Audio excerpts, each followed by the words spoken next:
नमस्कार। नमोकार ट्यूटोरियल धमतरी के प्लेटफॉर्म में आप सभी का हार्दिक स्वागत है। हमने पिछले वीडियो में पढ़ा था, मेमोरी से संबंधित बातें पढ़ा था और इसी के आगे बढ़ाते हुए हम पढ़ेंगे आज रोम। हमने पिछली वीडियो में पढ़ा था कि मेमोरी क्या होता है और साथ में पढ़ा था रैम के बारे में हमने जाना था।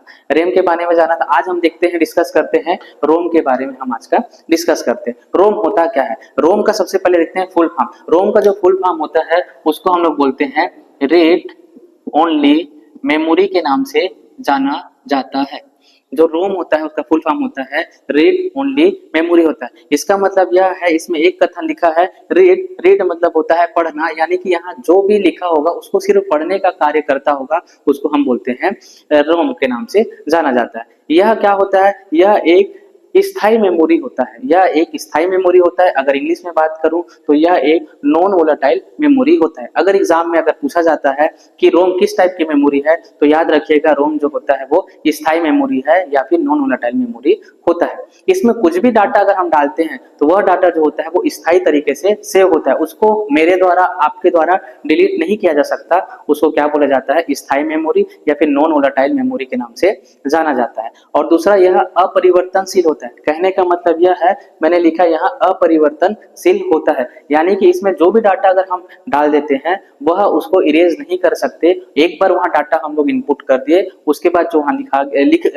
जो वहां डाटा इनपुट है उसी को हम लोग क्या बोलते हैं? उसको हम चेंज नहीं कर पाते। उसी को क्या बोला जाता है? अपरिवर्तनशील बोला जाता है। इसी तरीके से रोम जो होता है वो सेमीकंडक्टर मेमोरी होता है। सेमीकंडक्टर मेमोरी होता है। अब बात आती है सेमीकंडक्टर मेमोरी होता क्या है। सेमीकंडक्टर मेमोरी वह मेमोरी होता है जिसमें डाटा को स्टोर या संग्रहित करने का काम आता है। उसको क्या बोला जाता है? सेमीकंडक्टर मेमोरी कहा जाता है। इसका मतलब यह है, हमने पढ़ा कि सबसे पहले ये पढ़ा कि रोम होता क्या है। रोम का फुल फॉर्म होता है रीड ओनली मेमोरी। एग्जाम में पूछा जाता है फुल फॉर्म, तो रीड ओनली मेमोरी रोम का फुल फॉर्म होता है।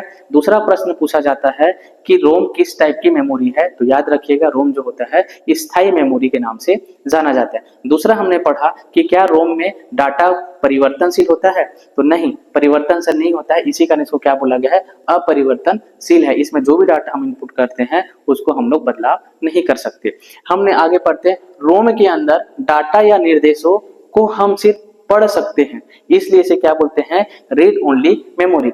वीडियो के स्टार्टिंग में मैंने बताया कि इसका full form read only memory है। इसी से पता चलता है कि इसमें जो भी डाटा हम लिखे रहेंगे सिर्फ उसको पढ़ा जा सकता है, उसको डिलीट नहीं किया जा सकता। और यह जो डाटा होता है, जो भी कंपनियां होती है वो कंपनी के द्वारा पहले से ही डाल दिया जाता है, उसको क्या बोलते हैं? Read only memory. जैसे मैं बोलूं, एग्जाम्पल के लिए बोलूं, उदाहरण के तौर पर ये मेरा मोबाइल है, अभी स्विच ऑफ है। स्विच ऑफ है, अगर मैं इसको ऑन करता हूँ, मोबाइल को अगर मैं ऑन करता हूं तो इसमें एक लोगो छपेगा। ये लोगो छपा, वीवो का लोगो छपा, तो यह किसके कारण हुआ है? वीवो का लोगो छपा है, पावर बाय लिखा है और एंड्रॉइड फोन लिखा है। ये किस कारण हुआ है? ये हमारे रोम के कारण ही हुआ है, क्योंकि कंपनी के द्वारा पहले से डाल दिया जाता है, एक लोगो डाल दिया जाता है। आप जो भी कंपनी का फोन चलाते होंगे, उसको जब स्विच ऑफ करके या ऑन करते हैं तो पता चलता है कि उसमें क्या आता है? सामने में लोगो आता है। किस कारण होता है? रोम के कारण ही होता है। ये पहला उदाहरण है। दूसरा उदाहरण मैं बोलता हूं रोम होता क्या है। अगर मैं ओवन लेता हूं, अगर आप में लेता हूं ओवन लेता हूं, ओवन मतलब जिसमें हम लोग खाना को गर्म करते हैं। अगर हम खाना को गर्म करते हैं उसमें हम लोग टाइम डिसाइड करते हैं। जैसे कि मैंने लिखा एक ठंडा खाना है, उसको मैंने लिखा 10 मिनट मैंने ओवन में डाल के रखा, 10 मिनट ओवन में डाल के रखा और उसका फिक्स कर दिया। उसमें मैंने बटन दिया रहता है 10 मिनट का, उसको मैंने फिक्स कर दिया कि मैंने टाइम दे दिया 10 मिनट का। 10 मिनट मैंने उसमें टाइम फिक्स कर दिया। उसके बाद होता क्या है, ये ओवन जो होता है 10 मिनट के बाद आप ही आप ऑफ हो जाता है और खाना को गर्म करके दे दिया जाता है। अगर इससे भी समझ में नहीं आया होगा तो हम एक एग्जांपल और लेते हैं। जैसे अगर मैं बोलूं इसी ओवन को अगर टाइम देता हूं, मैं 10 मिनट का टाइम लेता हूं और ड्यूरेशन हुआ रहता है 5 मिनट का, इसमें टाइम ड्यूरेशन हुआ रहता है। अचानक से लाइट बंद हो जाती है। जब अचानक से लाइट बंद हो जाता है तब हमको पता चलता है कि हमारा सिर्फ कितने मिनट हुआ है? 5 मिनट हुआ है और उसके जस्ट कुछ मिनट के बाद क्या होता है, लाइट फिर से आ जाता है। तो लाइट जब आ जाता है तो जो ओवन की मशीन रहेगा वो फिर से रिस्टार्ट नहीं होगा, यानी कि फिर से वो 1 मिनट से लेकर 10 मिनट नहीं चलेगा। वो कहाँ से चलेगा, जहां पास से स्टॉप हुआ था। अगर ये 5 मिनट में स्टॉप हुआ था तो जब लाइट ऑन होता है ये कहाँ से चालू होगा, अपने 6 मिनट से चालू होगा। और पूरा कितना ड्यूरेशन टाइम एक्सटेंड करेगा, वो जितना हम लोगों ने फिक्स किया था, यानी कि 10 मिनट तक ही वो चलेगा। कहने का मतलब यह है, लाइट ऑफ होने से पहले 5 मिनट चला था, लाइट जब आया तो वो भी कितना चलेगा, 5 मिनट चलेगा। यानी टोटल मिला के हमारा टाइम ड्यूरेशन कितना हो जाएगा, 10 मिनट। इसी को बोला गया है स्थायी मेमोरी। एक बार हम लोग जो भी कमांड दे देते हैं उस रोम में, वह एक बार में फिक्स होके रहता है। उसको याद रहता है कि यूजर जो है हमको कितना मिनट दिया है या किस चीज के लिए दिया है, उसको याद रहता है। तो हमने कितना दिया था, 10 मिनट के लिए। लाइट ऑफ होने से पहले वो 5 मिनट चला और लाइट आने के बाद वो कितना चलेगा, 5 मिनट। यानी टोटल मिला के दोनों का ड्यूरेशन कितना हो जाएगा, 10 मिनट। इसी कारण इसको क्या बोला जाता है, स्थायी मेमोरी बोला जाता है।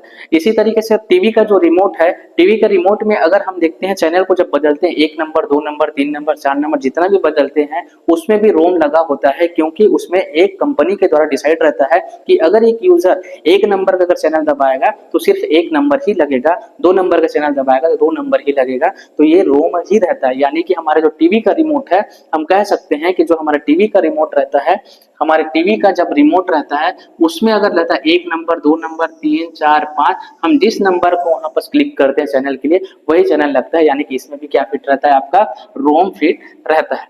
इसी तरीके से हम रोम को आगे बढ़ाते हुए देखते हैं। रोम के कुछ टाइप है या फिर उसका वर्जन है कि हमने देखा कि समय के साथ में, मैंने जैसे दिखाया फोन में कि जब स्विच ऑफ करके स्विच ऑन किया तो उसमें एक लोगो छपा था। धीरे धीरे पता चला कि हम कुछ कंपनियां होता है था कि कंपनियां लोगो डाला करती थी लेकिन लोगों को इरेज नहीं कर पाती थी। अगर किसी कंपनी को उस लोगो को बदलना रहता था तो लोगो नहीं बदलता था। तो इसी तरह उसी को आगे बढ़ाते हुए हम देखते हैं कि कितने टाइप के रोम होते हैं। पहला जो होता है पी रोम होता है।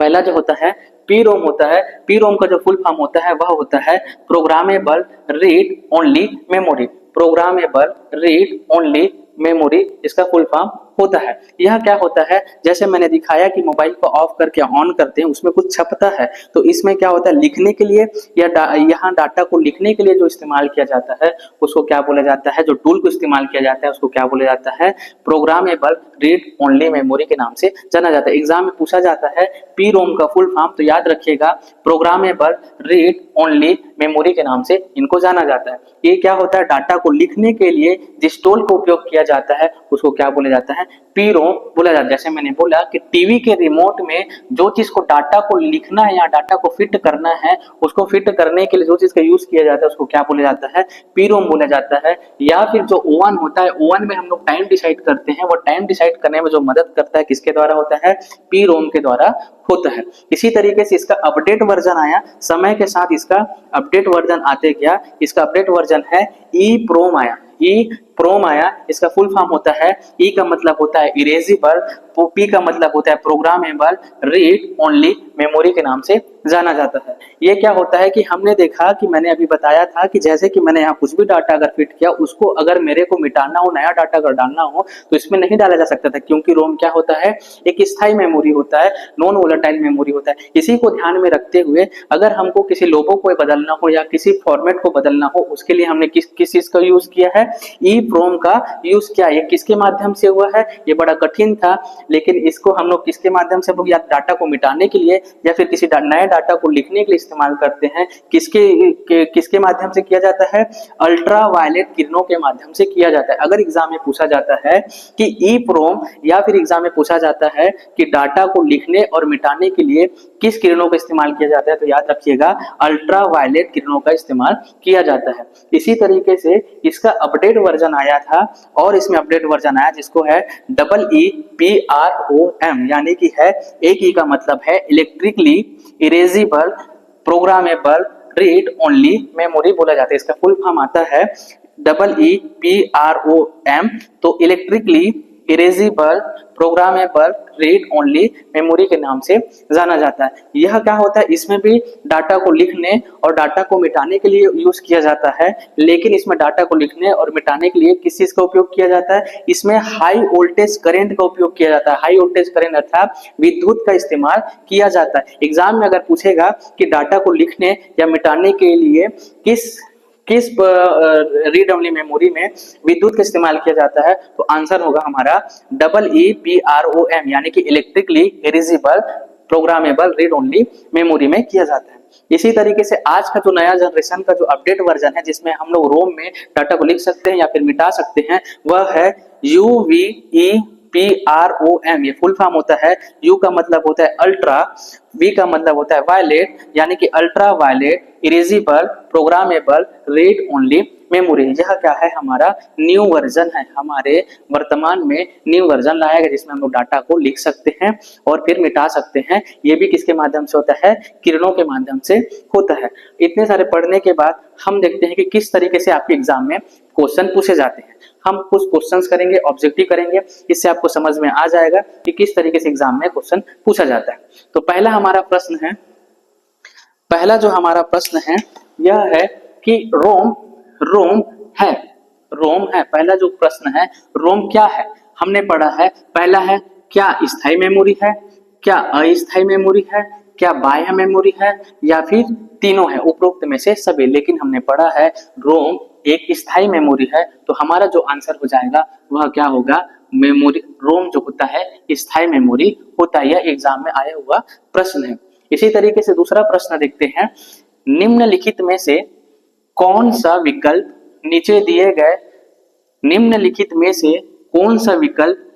दिए गए कथनों की सत्यता का सर्वोत्तम वर्णन करता है।